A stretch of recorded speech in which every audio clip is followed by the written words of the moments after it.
बिस्मिल्लाहिर्रहमानिर्रहीम। अस्सलाम वालेकुम व्यूअर्स, वेलकम माय चैनल। आज मैं शेयर करने लगी हूँ आपसे मज़ेदार भिंडी की रेसिपी, बिल्कुल नए तरीके से, नए स्टाइल से और बिल्कुल डिफरेंट मसालों के साथ बहुत मज़े की बनेगी और बहुत ही मुनफरद टेस्ट होगा इसका। भिंडी तो हम रोज़ ही बनाते हैं, ज़रा अब ये हम ज़रा हट के बनाएंगे थोड़ा सा और इसका टेस्ट भी ज़रा चेंज होगा और उसमें मसाले जो हैं वो बहुत ही मज़ेदार जाएंगे। तो मसाले वही होंगे जो हम घर में इस्तेमाल करते हैं, बाहर से आपको कुछ भी नहीं लाना पड़ेगा। तो चलें इसे बनाना शुरू करते हैं।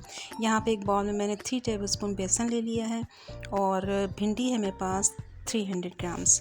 और उसमें मैं नमक डाल दूँगी हाफ़ टी स्पून। अभी मैंने कम डाला है क्योंकि आगे जाकर मैं इसमें ऐड करूँगी। हाफ़ टी स्पून मैंने इसमें हल्दी का ऐड कर दिया है और थोड़ा थोड़ा करके इसमें मैं पानी मिक्स करूँगी।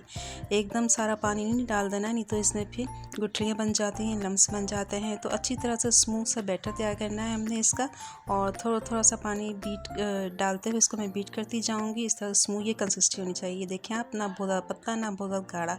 अब ये जो मैंने भिंडी काटी थी इसके अंदर जो है ये मैं बेसन का जो ये हमने बैटर तैयार किया है ये इसके अंदर मैं डाल दूँगी और उसका चम्मच से अच्छी तरह मिक्स करके एक जगह पे इसको रख देंगे। अब यहाँ पे मैंने एक दूसरी प्याली ली है और इसमें अब तैयार करेंगे अपना मसाला। यहाँ पे मैंने 2 टेबलस्पून कुटी हुई लाल मिर्चें ली हैं, अपने टेस्ट के हिसाब से लीजिएगा। अब मैंने इसमें हाफ़ टी स्पून और नमक डाल दिया। पहले भी मैंने बेसन में डाला था, इस बात का ख्याल रखना है।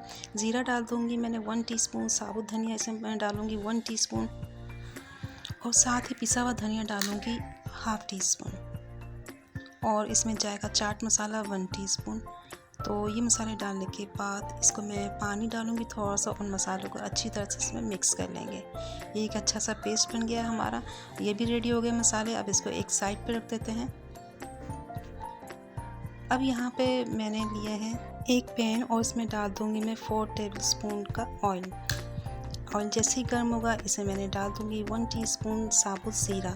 ज़ीरा जो है मैंने साबुत लिया है और उसको जब कड़कड़ाएंगे तो उसकी भिंडी में जो है बहुत अच्छा टेस्ट आता है, इसलिए इसको साबुत भिंडी में ज़रूर डालना चाहिए।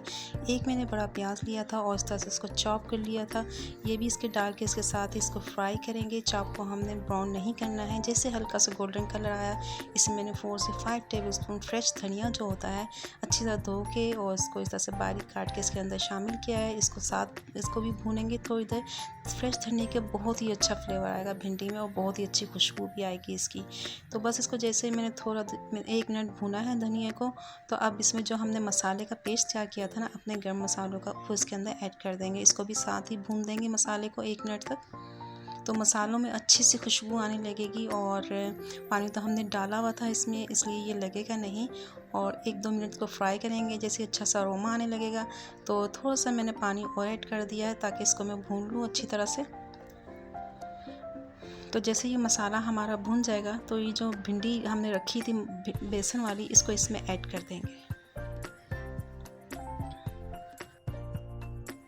अब जब मैं इसको भिंडी इसमें मैंने डाल दी है बेसन वाली, तो आपने बिल्कुल स्लो फ्लेम पे इतनी कि हल्की हीट इसको लगती रहे, हमने इसको भूनना है ताकि बेसन जो है वो बिल्कुल भी कच्चा ना रहे, अच्छी सी इसमें खुशबू आने लगे। बेसन हमारा भून जाए तो तकरीबन 10 मिनट तक जब हम इसको इस तरह स्लो फ्लेम पे भूनेंगे तो बेसन जब भून जाएगा तो उसके साथ साथ जो है भिंडी भी हमारी गल जाएगी और बहुत अच्छी खुशबू आ रही है, बहुत अच्छा फ्लेवर आ रहा है सिर्फ धनिया का और साबुत धनिया का और फ्रेश जो धनिया हमने डाला है।